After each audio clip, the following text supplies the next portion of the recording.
Isso aí. E eu tenho algo para falar para o teu coração hoje, que o Senhor ministrou o meu. E o tema da mensagem é bem intuitivo para você entender. Foi mal o atraso. Vira pro seu irmão e fala assim: foi mal o atraso, mano. Todo mundo, eu sei que todo mundo vai levantar a mão. Quem já disse essa frase aqui alguma vez na sua vida? Levanta a mão. Quem diz muito essa frase? Levanta e balança muito a mão. Ei, pecadores. Mas o que eu quero conversar com você hoje é o que te faz falar isso. O que te faz frequentemente falar isso. Eu sou uma pessoa que não gosto de casos. Eu, particularmente falando. Eu tenho uma dificuldade grande. Na verdade, esse dia eu estava até nas minhas memórias, lembrando. Eu, antigamente, na igreja, bem antigamente, acho que poucas pessoas participaram dessa época, nós não tínhamos cronômetro no culto para começar o culto. Quando que o culto começava, pastor? Quando o pastor estava pronto. Era assim que começava. E vinha alguém, começava o culto, fazia uma oração, tal. Às vezes um irmão entrava, às vezes o culto era 7h30, tradicionalmente, né? No domingo. Eu não tinha culto de jovem todo sábado. Aí dava às vezes 7h30. Ah, vamos atrasar uns 5 minutinhos, 7h35, 7h32. Não tinha um horário. Era, tipo assim, na hora que desse começava. Mas normal era 7h30. E eu falei, como é que a gente conseguiu conviver com isso, né? Como é que a gente conseguiu passar tanto tempo sem ter um cronômetro avisando que a gente vai começar o culto? Entendeu? Sem ter um cronômetro marcando o tempo da mensagem. Entendeu? O culto era vai. Entendeu? Mas o que você está falando disso? Porque eu sou uma pessoa que tem um pouco de dificuldade com atraso. Aconteceu até uma situação interessante. Uma galera marcou uma parada aí para fazer uns dias atrás aí. E eles marcaram para um horário que eu não podia ir. Aí eu peguei e falei bem assim, cara, galera, não posso nesse horário, tal, aquilo, Paraná. Aí, cancelaram a parada que ia ter. Aí chegaram pra mim e falaram bem assim, não, porque a gente falou que era aquele horário, mas seria um pouco mais tarde. Eu não consigo entender isso. Eu sei que de repente você pode entender isso. Mas eu tenho dificuldade. Pastor, então você é melhor que eu? Não, eu tô falando da minha dificuldade. Eu tô confessando um pecado pra você. Eu tenho dificuldade com atrasos. E quando eu me atraso, eu fico muito mal. Quando eu me atraso para alguma coisa, eu gabizo e tal, vou me atrasar para isso daí, vou me atrasar para isso daí. Discipulado hoje eu faço quase cronometrado, para não atrasar o seguinte, porque vai um. Aí às vezes eu olho o relógio assim, o discípulo está na frente e fala assim, tá acabando meu tempo. Eu falei, tá, e é caro esse tempo, tá? Claro, hoje em dia o tempo é valioso. Mas, de repente você é um cara que já falou isso muitas vezes. Mas o que eu quero fazer você refletir hoje é por que você de repente pode viver atrasado. Eu quero ler um texto com vocês, Neemias capítulo 6, verso número 2 até o número 4, diz assim: Então Sambalate e Gesem enviaram uma mensagem pedindo que eu me encontrasse com eles, num dos povoados da planície de Ono. Sabendo que eles planejavam me fazer mal, respondi com a seguinte mensagem: Estou envolvido com uma obra muito importante e não posso ir. Por que eu deveria interromper o trabalho para me encontrar com vocês? 4 vezes eles enviaram a mesma mensagem e cada vez lhes respondi da mesma forma. Para você entender o contexto rapidamente desse texto, Neemias ele estava envolvido na reconstrução dos muros de Jerusalém. Durante muito tempo os muros ficaram caídos e ele estava envolvido na reconstrução dos muros de Jerusalém. E 2 camaradas chamaram ele, queriam conversar com ele. E ele discerniu, sabendo que esses camaradas iam fazer mal a ele. Mas ele virou e falou bem assim: eu não posso ir para onde vocês estão me chamando, porque eu estou envolvido numa grande obra. Eu não posso interromper por causa de vocês. Aí de repente você pensa, como de repente eu também pensaria: poxa, ele estava construindo um muro. Não é um negócio que dura um dia? Não. Ainda mais os muros de uma cidade. Então ele poderia virar e falar bem assim: ó, eu vou dar uma pausa aqui rapidinho e vou lá falar com vocês. Eu vou só parar aqui meu trabalho e vou lá. Se atrasar um pouquinho, não tem problema. Mas Neemias não estava interessado em atrasar a reconstrução dos muros. Neemias tinha uma prioridade. Pergunta ao seu irmão assim: você tem alguma prioridade na tua vida?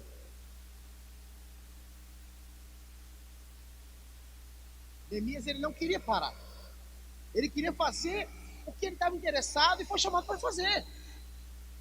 Ele não foi chamado para conversar com os caras. O propósito dele naquele momento ali era reconstruir os muros de Jerusalém. E ele não poderia se atrasar naquilo ali. Então por isso que ele respondeu assim: eu estou envolvido numa grande obra. Não posso ir agora. Igual algumas vezes algumas pessoas me chamam para alguma coisa. Pastor, você pode ir ali rapidinho? Eu não posso agora, eu estou envolvido numa grande obra. Estou fazendo alguma coisa. Estou com meu filho, estou com minha esposa, estou trabalhando, estou fazendo alguma outra coisa. Agora eu não posso. Você não já falou isso alguma vez? Por quê? Porque aquilo ali que você estava fazendo no momento era a sua Era a sua Então você não chega atrasado porque as horas correm mais rápido para você. Você não chega atrasado, ou você não atrasa as coisas da sua vida porque as coisas são bagunçadas. É porque falta prioridade. Falta prioridade. Se tem alguma coisa atrasada na tua vida é porque você não priorizou ela o suficiente para poder concluir ou para poder estar no tempo que ela deveria estar acontecendo. E dentro desse texto de Neemias, está comigo aqui? Dentro desse texto de Neemias, eu quero falar algumas coisas importantes. Quero falar duas, bem rapidamente. Hoje é bem sucinto, mas eu acredito que o Senhor vai falar muito no teu coração, como falou comigo. Primeira coisa, defina suas prioridades. A prioridade de Neemias era concluir a reconstrução do muro. Entenda uma coisa muito importante.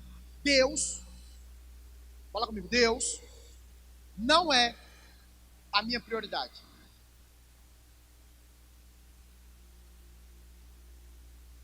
Você foi repetindo. Você é muito obediente. Deus não é a sua prioridade.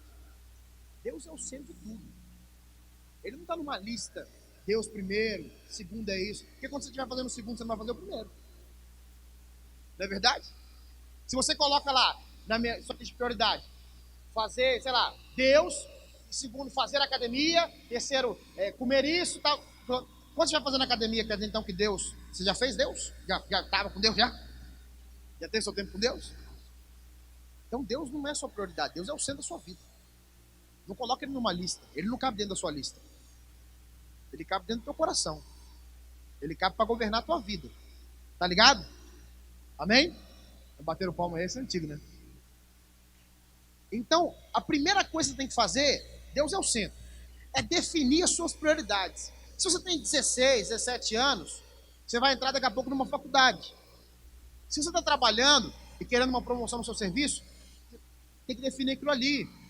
Se você quer crescer espiritualmente, você tem que colocar como prioridade ler a palavra, ter tempo com Deus, ter comunhão. Você precisa definir o que é prioridade na sua vida, tanto em fazer como em comprar também.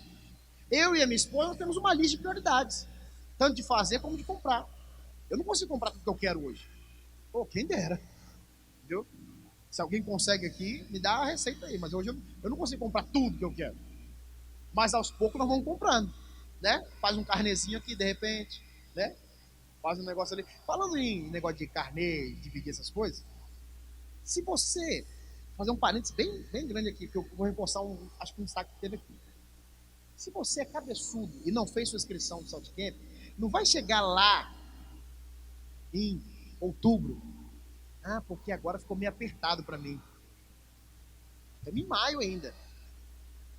Dá para você se programar bem, tá? Um parênteses para você definir suas prioridades. Porque depois você chega lá, o cara falando assim, pô, foi mó legal, tal. Não deu para eu ir, cara, porque não tinha condição nenhuma. É porque você não colocou como prioridade na sua vida. Aí vendeu o negócio aí, cara. Se você não tem dinheiro agora, mas tem condição sim. Todo mundo tem uma condiçãozinha de dividir, de pagar o negócio. Porque se para outra coisa tem. Não é verdade? Tá com roupinha aí, bonitona, tal, aquilo outro. Né? Trocou. Vai lá, vai no shopping. Comprou presente para mamãe amanhã. Pastor, não comprei. Ô, meu filho. Tá aberto o VIP Store hoje? Tá aberto? Então, Se você não comprou, passa ali no VIP Store ali e compra presente para sua mãe, seu ingrato. Entendeu? Pastor, minha mãe mora longe, manda um Pix para ela, manda um PicPay, alguma coisa. Abençoa a vida da sua mãe, pelo amor de Deus. Pastor, eu vivi muito tempo longe da minha mãe, mas 9 meses você vê o dedo dela, no mínimo. Então, abençoa a vida da sua mãe. Mas vamos voltar. Defina as suas prioridades. Tem uma lista daquilo que você quer fazer, daquilo que é mais importante para você, daquilo que você quer usar o teu tempo da melhor maneira possível. Vocês estão me entendendo?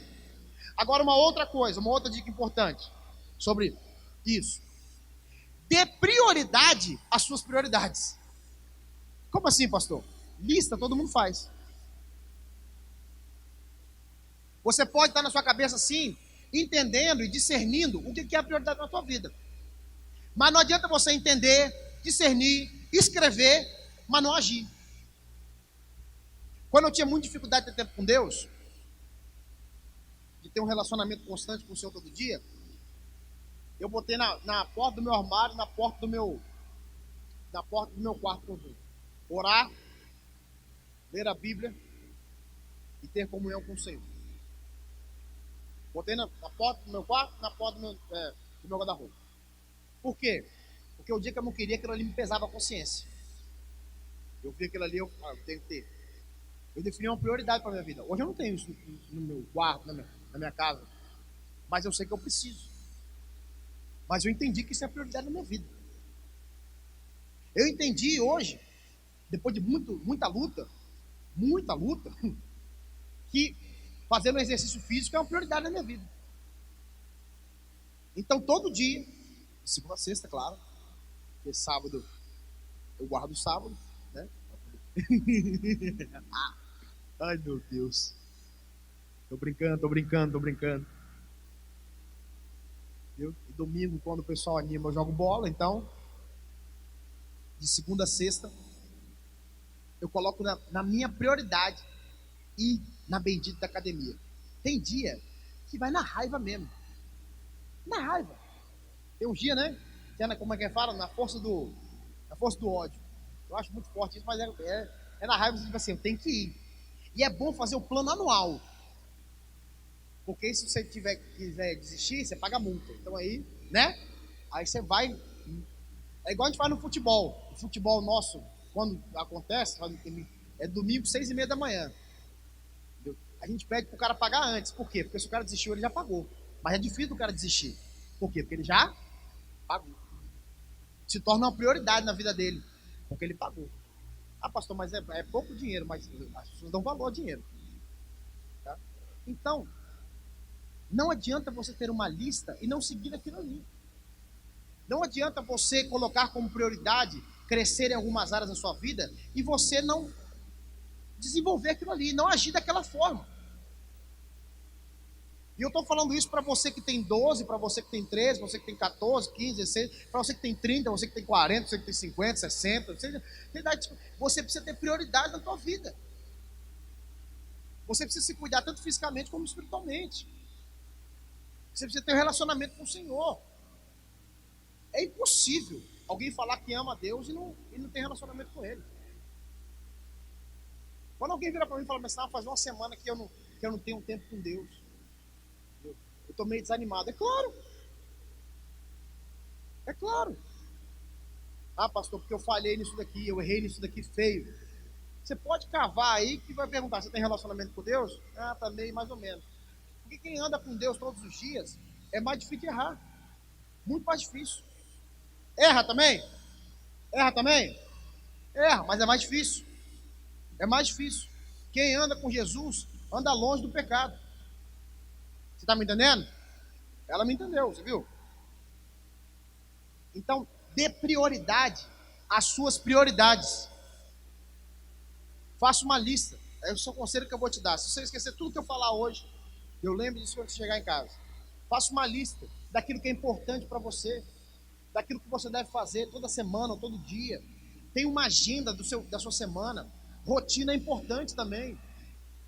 Viver coisas novas também é legal, mas rotina também é importante. Você precisa organizar o seu tempo para que você possa fazer tudo que você consegue, que você pode fazer.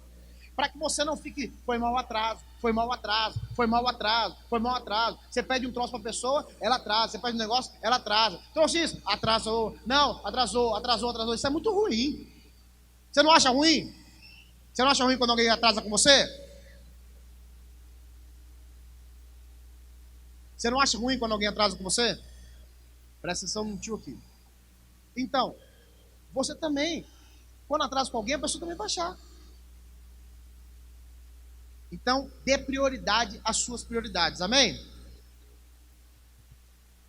Mas eu quero focar nessa noite em uma chave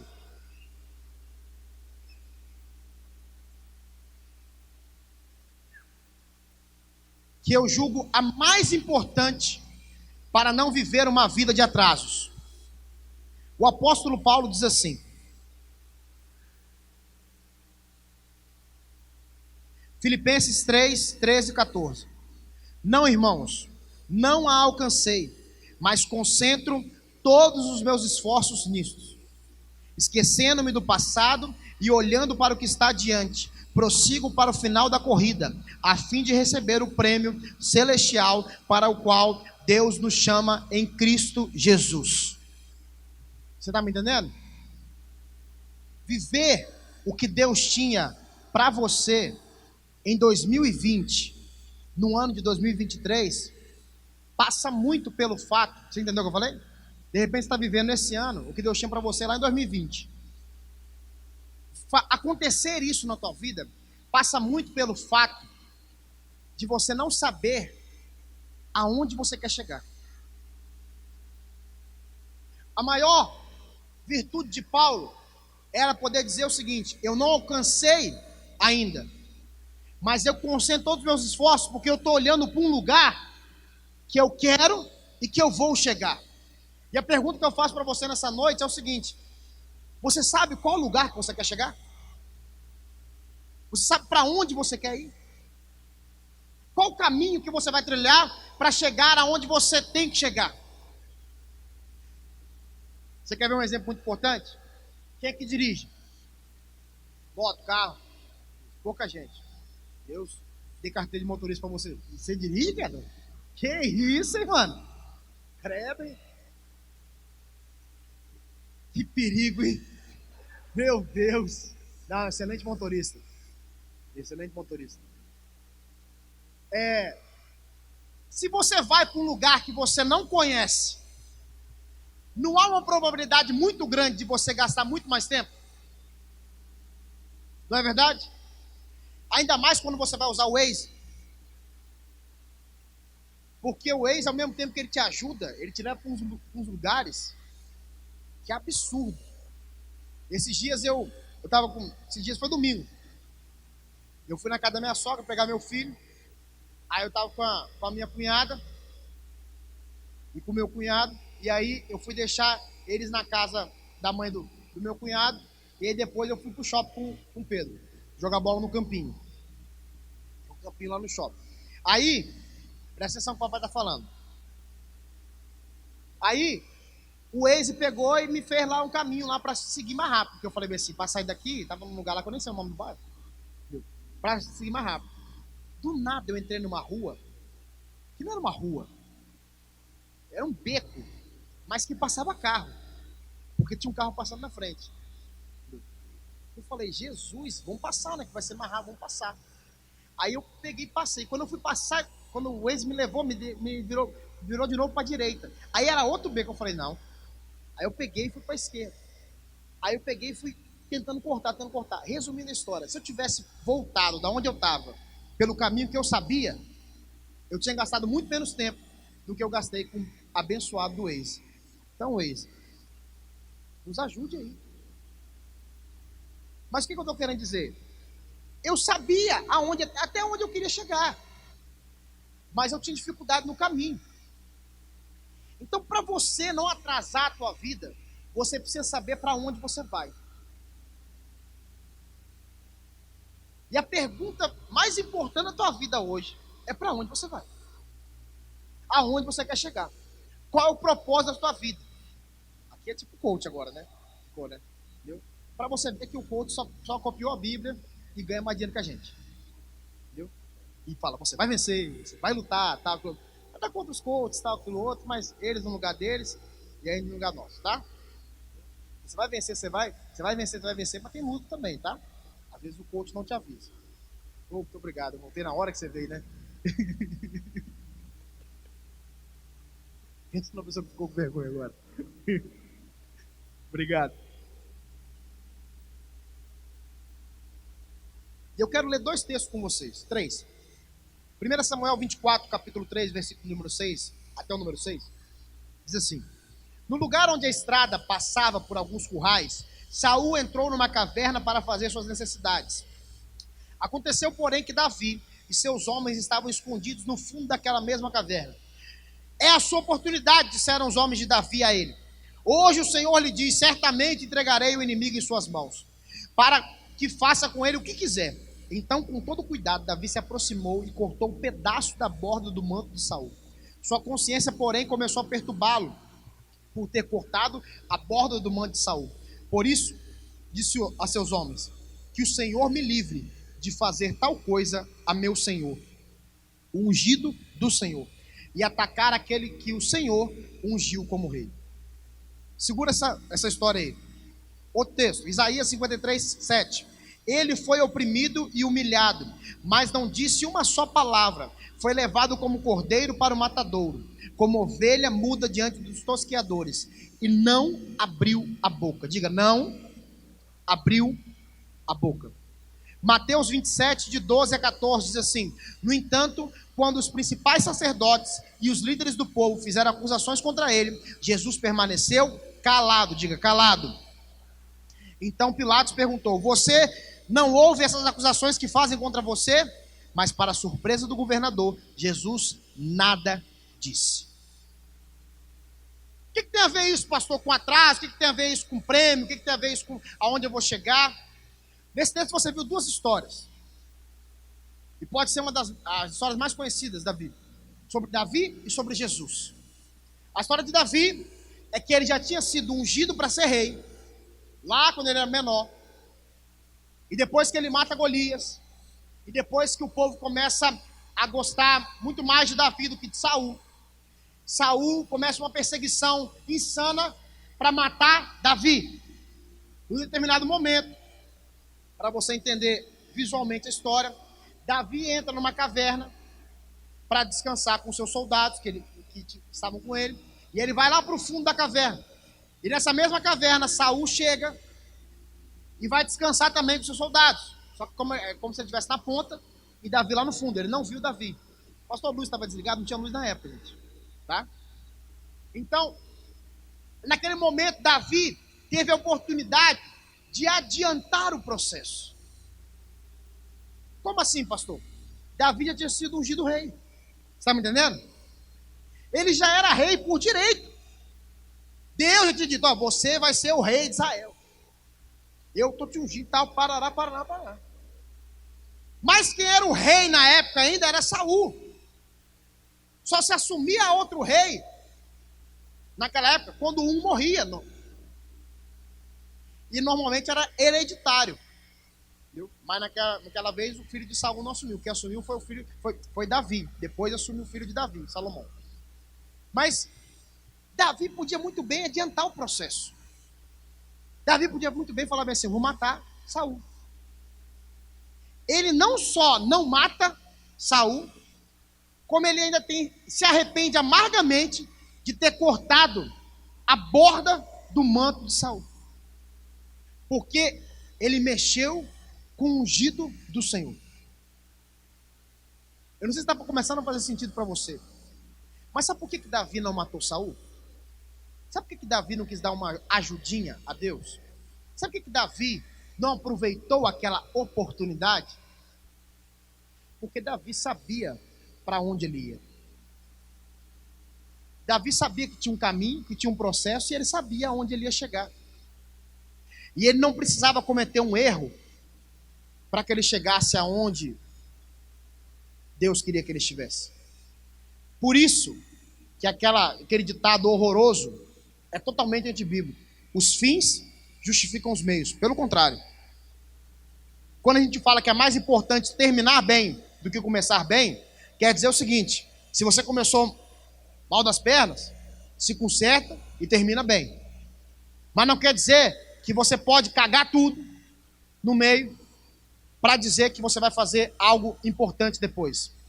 Por isso que nunca, você não pode usar aquele termo, me fiz de fraco para ganhar os fracos. Então eu comecei a pecar para ganhar os pecadores. Eu comecei a roubar para ganhar os ladrões. Eu comecei a me prostituir para ganhar as prostitutas. Eu comecei a ser homossexual para ganhar os homossexuais. Eu comecei a ser viciado em droga para poder ganhar os drogados. Os processos são feitos para nos prepararem para aquilo que a gente vai alcançar. Nós já fizemos uma série de mensagens sobre isso aqui. Então Davi, é até legal fazer essa série de novo. Davi, ele tinha a oportunidade, nos nossos olhos, de adiantar as coisas. E de repente ele pensou na cabeça dele assim: cara, mata Saul, porque você vai ser rei muito antes. De repente, quando você assumir o reinado, se você não matar Saul agora, as pessoas vão falar bem assim: pô, você estava atrasado. Você chegou tarde. Não tem quando Maria e Marta viram para Jesus e falam bem assim: Jesus, o senhor está atrasado. Já faz 4 dias que meu irmão morreu. Eu imagino a cara de Jesus naquela hora. Eu fico imaginando, vai ter um YouTube lá no céu lá para a gente poder assistir essas cenas. Mas eu fico imaginando Jesus fazendo essa cara que você fez agora. Patrocínio. Maria e Marta chegando para ele: Jesus, o senhor está atrasado. Chorando, né, claro. Seu melhor amigo morreu, o senhor está atrasado, Jesus. Eu vim na hora certa. A hora o momento é agora mesmo. Agora que todo mundo vai ver que eu sou o cara mesmo. E aí ele vira e fala bem assim: ó, tira a pedra da frente aí. Vem para fora lá. E vem o cara todo enfaixado, fedendo. 4 dias, gente, morto. Não era, tinha acabado de morrer. Não estava no caixão, estava já no túmulo. Então você tem que entender que para você viver uma vida sem atrasos e não querer dar ajudinhas para Deus, mas sim participar dos processos, você precisa ter entendimento claro de aonde você vai chegar e quem você quer ser. Davi sabia claramente que ele seria o maior rei de Israel. Tanto que até hoje você fala nele. Se tem um personagem da Bíblia, além de Jesus, que todos conhecem, é Davi. Não é verdade? A maioria dos desenhos bíblicos é Davi matando Golias. Porque todo mundo conhece essa história. Usam, e até em outros lugares. E pastor, e Jesus? O que tem a ver Jesus com essa parada? Jesus, ele tinha um propósito quando veio à Terra: morrer por mim e por você. Entregar a vida dele por mim e por você.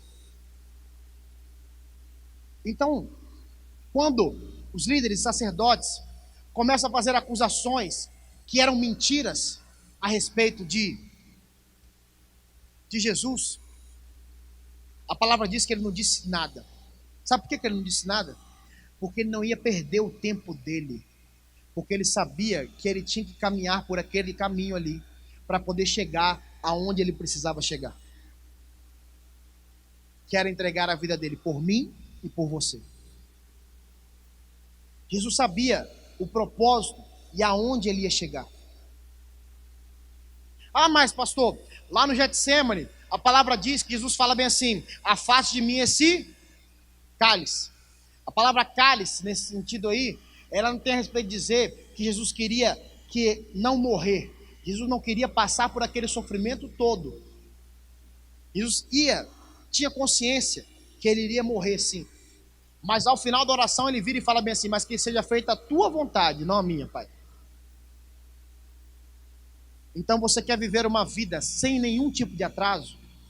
Quer viver uma vida que alcance aquilo que o Senhor tem para você? Saiba, entenda e descubra aonde você quer chegar. Quando aos 15 anos de idade, pelo meu entendimento um pouco mais, o Senhor disse para mim que eu seria um pastor, e eu duvidava muito, e por muitas vezes eu não quis ser, mas quando eu entendi que esse era o meu destino, isso que eu ia alcançar, isso que era que eu tinha que fazer, eu comecei a caminhar de uma forma que o Senhor me levasse a esse lugar. Porque não sou eu que me consagro pastor, não sou eu que coloco a mão sobre a minha cabeça. Não é uma crítica, mas acaba sendo uma crítica. Tem muitos aí que botam um PR na frente para dizer que são pastor. Pastor não é botar PR na frente. Pastor é ser reconhecido pelas pessoas. Pastor é ser reconhecido como alguém que tem algo de Deus para a vida de alguém. Nem que seja para uma pessoa. A gente diz que os líderes de célula são pastores, porque eles estão ali cuidando daquelas vidas que estão ali. Eles não têm um PR na frente muitas vezes. Eles não têm um diploma em teologia. Eles não vieram aqui e foram consagrados a pastores. Mas eles são pastores, porque eles cuidam daquelas vidas. Então, quando eu tive esse entendimento, eu comecei, da onde eu queria chegar, eu comecei a entender o que eu precisava fazer. Pastor, então você esgotou a sua carreira? Você chegou onde você queria chegar? Aí eu vou para o texto de Paulo. Não alcancei o que eu ainda quero alcançar, mas estou correndo atrás para conquistar esse prêmio. O apóstolo Paulo, por várias vezes, ele demonstra, ele diz claramente que nós estamos em uma corrida. Você está me entendendo? E uma corrida, qual que é o ponto alto de uma corrida? Qual que é o ponto alto? A chegada. Acho que há 2, 3 anos atrás, na São Silvestre, alguém lembra? Foi uns 2, 3 anos atrás, né? Ninguém sabe o que eu vou falar? É porque foi muito marcante, pelo menos que eu vi. Um brasileiro, ele ia ganhar a São Silvestre pela primeira vez na história. Ele ia ganhar pela primeira vez na vida dele, claro. O brasileiro já ganhou, mas ele ia ganhar dos quenianos. Porque é só queniano que ganha. E, irmão, eles correm demais mesmo. Porque você vai na academia e tem aquela bendita da esteira, né? Aquilo ali é Satanás que... Não foi Jesus que fez, não. Foi Satanás mesmo. Entendeu? Mas tem lá uma velocidade, né? Aí teve um dia de brincadeira. Eu e minha esposa não somos competitivos. Aí eu virei, falei bem assim, bota no 11 aí. Aí ela botou no 11, eu falei, vou botar no 14. Aí eu botei no 14. Aí, machão, né, tem que dar. Comecei, pá. E comecei a cansar. Eu falei, caraca, mano, deve estar uns 3 minutos já que eu tô andando. Quando eu fui ver, 32 segundos. Eu falei, meu Jesus. Quando deu 1 minuto, a perna começou. Não tem quando o joelho falha de vez em quando assim? Já andou assim, às vezes o joelho fez assim, ó. Aí você... Quem já viveu isso aqui? Fala aí. É uma vergonha infeliz isso. Você tá andando na rua, alguém não te vê, você faz assim. Não é igual o Daniel, não, que faz assim o tempo todo, não. Falhar. E começou a falhar. E a garganta começou a ficar seca, eu peguei, diminuí um pouquinho, só fui para 5. Porque eu ia ter um infarto ali. Aí eu, por curiosidade, eu fui procurar qual que é a velocidade média que as pessoas correm uma maratona. Aí eu vi lá, média, 25 quilômetros. Eu falei, Jesus. E o pessoal brincando comigo assim, pastor, você tá malhando, vai correr uma maratona. Eu falei, ô Jesus. É só pegar um Uber no começo e ele me largar lá no fim. Mas voltando a São Silvestre, a parte mais importante da corrida é o final. E o brasileiro se desconcentrou. E ele não fez o que todo corredor faz, que eu aprendi que todo corredor faz. Que quando chega na linha de chegar, tipo assim, na última reta, além do sprint final que eles dão, eles olham para trás para ver se está chegando alguém. Por quê? Porque se estiver chegando alguém, você tira a força de onde você não tem para ganhar a corrida, não é verdade? Ele não olhou para trás. E vamos dizer que a fita era aqui. Ele aqui. Você pode procurar o vídeo na internet. O queniano vem, passa dele. Aquele cara ficaria feliz com o segundo lugar? Não, ficaria antes de começar a corrida? Óbvio que ficaria. Ele não estava cotado nem para ficar entre os 20 primeiros. Ele ficaria muito feliz de chegar em segundo lugar. Mas ele ficou feliz de chegar em segundo lugar? Não. Você vê o vídeo dele derrotado, parece que ele chegou em último. Com certeza, de repente, que chegou em terceiro, quarto, ficou muito mais feliz que ele. Por quê, pastor? Porque ele esqueceu que ele tinha um lugar para chegar. E se há algo muito importante para você aprender nessa noite e descobrir, é aonde você vai chegar. Para de atrasar aquilo que Deus tem para você, cabeça. Por favor. E outra coisa, de falar, Deus não tem idade para fazer coisas, não. Igual quando as pessoas me perguntam para mim, pastor, que idade é certa para namorar? Quando você tiver dinheiro para casar. Eu respondo assim, pastor, eu tenho 18 anos, trabalho, ganho uma casa, ganho um carro, posso casar? Deus abençoe. Pastor, eu tenho 15 anos, não tenho dinheiro para começar a namorar. Deus te abençoe também. Mas vai passar muito mais perrengue. Por quê? Porque até juntar dinheiro para casar, vai ter que viver em santidade. E eu estou começando a aconselhar alguns adolescentes jovens a namorar EAD. Por quê? Porque tem uns que querem namorar 5, 6, 7, 8 anos. Meu Jesus amado. Eu sei que nós somos um, mas...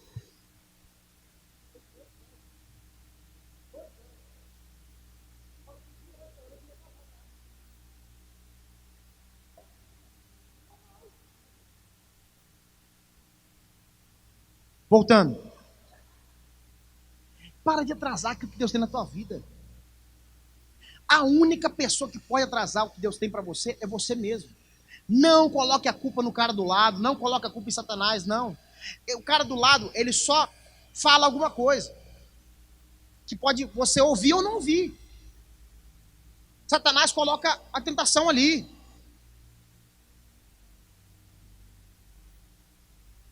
Uma vez uma pessoa virou para mim e falou bem assim. Eu era do Ministério de Louvor. Acho que eu já contei isso aqui uma vez. E minha mãe também era. Eu tinha 15 anos. Quem tem 15 anos aqui? 15, 16 anos. Levanta a mão. Eu descobri que a Júlia, que fez aniversário essa semana, no mesmo dia que eu, ela fez 15 anos. Quando ela falou que fez 15 anos, eu fiz uma conta na minha cabeça e eu comecei a chorar ali atrás. Porque eu falei, eu sou 16 anos mais velho que ela. Eu falei, Jesus amado. Eu fiquei com a sensação de velho essa semana. Porque na minha cabeça eu nunca ia sair da casa dos 20. Eu sempre ia ter 25, 26. Eu tenho 31. Meu Deus, essa semana eu já fui levantar do sofá e falei assim, Viu? Mas aí, o que eu tava falando? Ah, lembraram, né? É isso aí, ó. Isso é porque ela tá com ele no colo e você dormindo aí, ó. Aí eu era do Ministério de Louvor. Aí veio uma pessoa pra mim e falou bem assim, pensa num cara que tocava bateria. Pensou, patrocínio? Pensou? Não era eu. Eu era horrível. Eu era tão ruim, tão ruim, tão ruim, tão ruim, que os bateristas da igreja não deixavam baqueta na bateria, para eu não tocar. E na época não era facilidade, vai ali comprar baqueta. Eu tocava de lápis, teve culto que eu toquei de lápis. Diante de Deus. Você pode perguntar à minha mãe, pode perguntar ao pastor, eu toquei de lápis.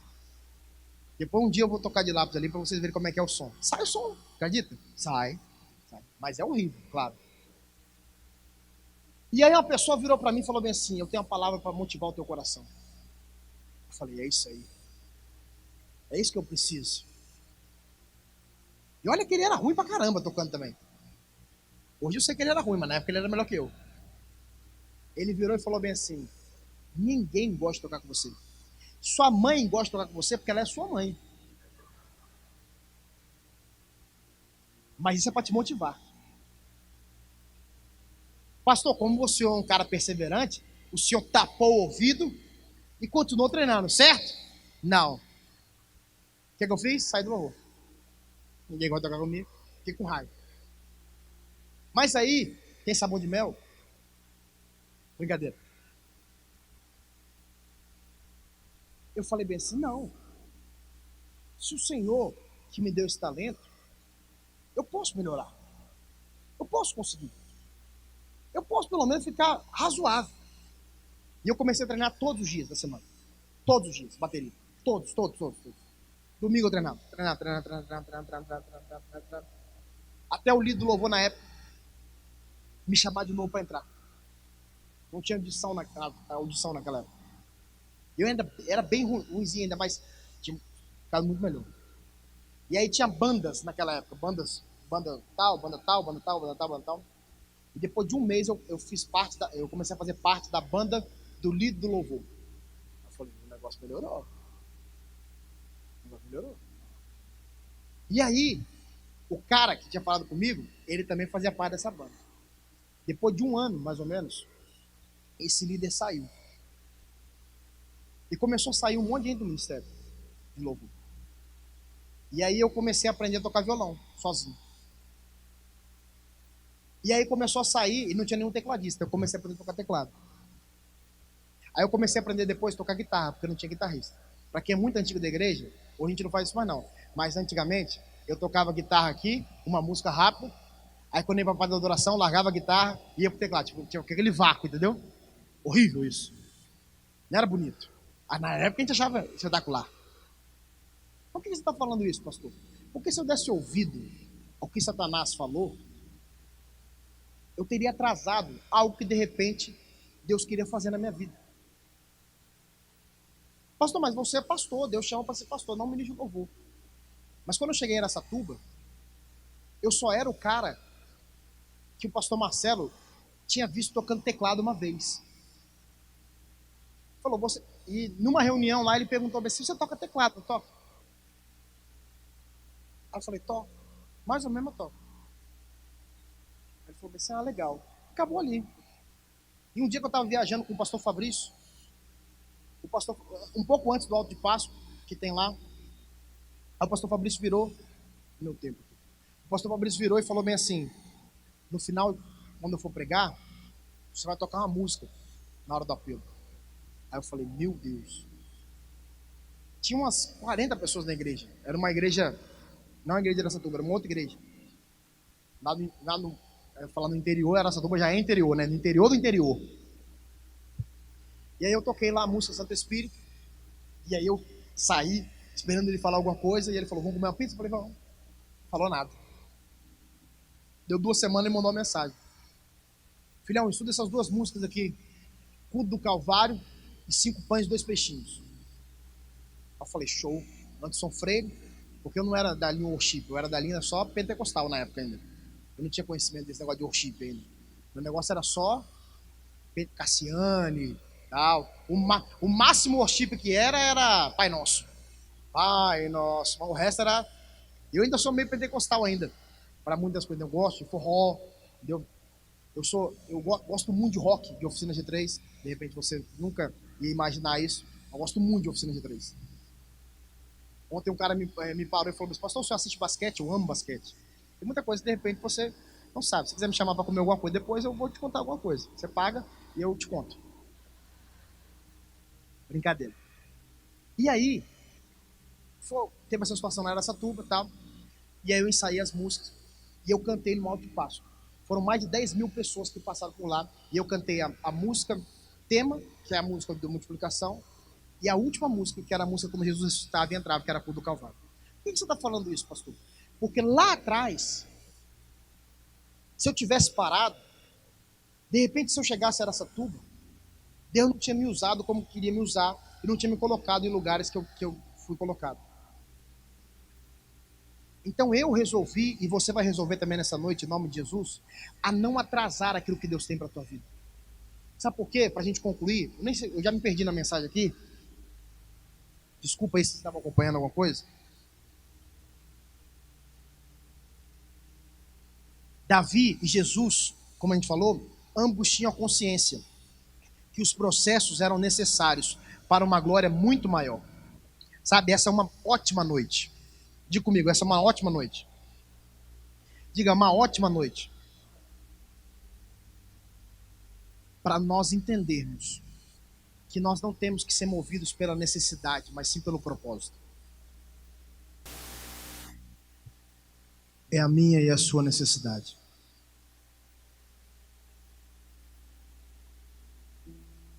O que tem, de repente, impedido você de viver o propósito de Deus? Alcançar e caminhar e chegar aonde Deus quer que você chegue. Quando meu filho Felipe me mandou esse vídeo, eu já tinha preparado a mensagem. Eu falei, uau, é isso aí. Eu não sei se você percebeu no começo, ele tinha 93 anos quando ele se encontrou com essa mulher. E ele ficou 2 horas de pé, pregando e falando daquilo que ele vivia com Jesus. E durante as 2 horas que ele ficou falando com ela, com seu esposo, em nenhum momento ele falou sobre a prisão. Essa história que ela contou do filho, quem conta para ela é a mulher depois que ele morre. Sabe por quê? Porque aquele homem, durante 93 anos, ele sempre soube aonde ele ia chegar, aonde ele queria chegar, qual era o prêmio que ele queria alcançar. Então, para ele não importava se ele sofria, se ele era preso, se ele apanhava, se ele tinha que padecer o que fosse preciso ali, o possível. Para ele importava viver Jesus Cristo intensamente. Você imagina uma pessoa que você ama muito, o filho dele, a qual ele não via há 20 anos, ao ponto de não reconhecê-lo. Chegar e falar bem assim, pai, nega esse Jesus, ele vai te perdoar. E ele vira e fala aquilo que você ouviu. Quantas vezes eu e você negamos a Jesus por coisas muito menores e deixamos de alcançar aquilo que o Senhor tem para nós, ou atrasamos aquilo que o Senhor tem para nós. De repente você está vivendo nesse ano que Jesus tinha para você há 5 anos atrás, mas você fica indo, voltando, desanimando, animando. Um dia você acorda buscando muito a Deus, outro dia você não quer nada. Um dia você acorda revolucionando, outro dia você acorda querendo fazer nada. O que Jesus tem para mim e para você nessa noite é uma vida sem atrasos. É uma vida movida pelo propósito e não pela necessidade. Você pode ficar de pé, por favor?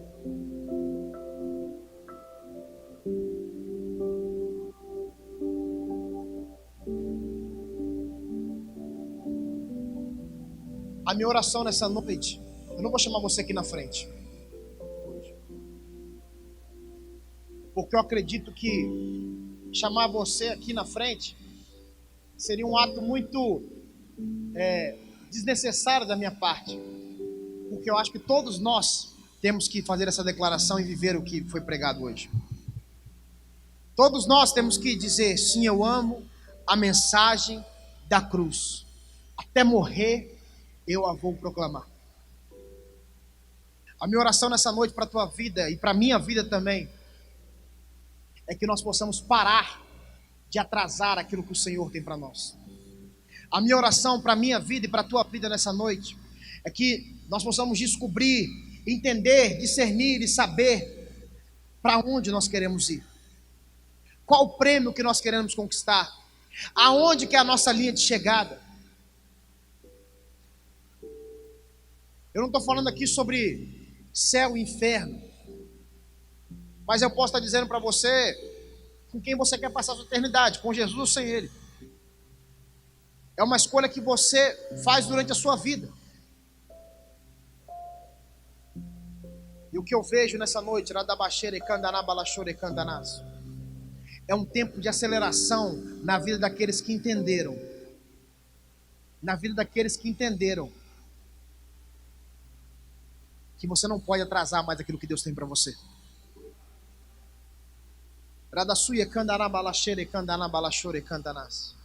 E de repente você diz bem assim: pastor, e os 4 anos que eu perdi? Pastor, e os 5 anos que eu perdi? Pastor, e os 2 meses, os 2 anos?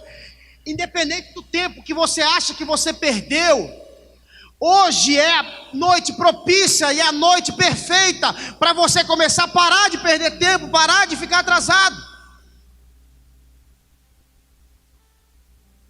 Hoje é a noite que o Senhor quer mexer com você de uma forma que você vai sair daqui realmente outra pessoa. Porque a minha oração, e eu tenho certeza que eu vou sair daqui hoje e eu vou ser uma pessoa muito melhor do que eu entrei. Não porque eu sou bom, mas porque Ele é bom. Não porque eu posso alguma coisa, mas porque eu posso todas as coisas nele. Não porque eu sou forte, mas porque Ele é forte. E é na minha fraqueza que o poder dele se aperfeiçoa. E quando eu vi esse vídeo pela primeira, pela segunda, pela terceira vez, já perdi quantas vezes eu vi esse vídeo. A minha sensação era de olhar para mim e falar assim: eu sou um nada. Eu estou atrasando aquilo que Deus tem para mim. Eu estou impedindo aquilo que Deus tem para fazer na minha vida. Porque eu estou deixando de fazer isso, ou estou fazendo isso, eu estou fazendo isso errado, caminhando por esse caminho, fazendo aquilo outro, coisas que o Senhor não me chamou para fazer. E nessa noite é uma noite de startar aquilo que o Senhor tem para você. Pastor, eu estou no caminho, eu estou seguindo, eu estou conquistando, tal, aquilo outro. Então começa a correr, mano. Começa a acelerar, velho. Começa a ir para cima. Pastor, mas se eu correr, eu não vou ficar cansado? A palavra de Deus diz que não. Porque se você confia nele, você vai correr e não vai se cansar. Em nome de Jesus. A minha oração é para que no ano de 2023 você viva o que o Senhor tem para você no ano de 2023. A minha oração é porque o dia, hoje é que dia? Dia 13 de maio. A minha oração é que você viva no dia 13 de maio o que Deus tinha para você no dia 13 de maio. A minha oração é que no dia 14 de maio, amanhã, você viva o que Deus tem para você no dia 14 de maio. Não atrase a sua vida. Não coloque para a semana que vem aquilo que Deus quer fazer hoje. Não comece na semana que vem aquilo que Deus quer fazer hoje. Para com essa ideia mundana, essa cultura de procrastinação. Diga: eu começo segunda, eu começo segunda. Não! Mude por completo hoje em nome de Jesus. Porque se ele voltar amanhã, você vai encontrar com ele e vai falar bem assim: obrigado, Pai.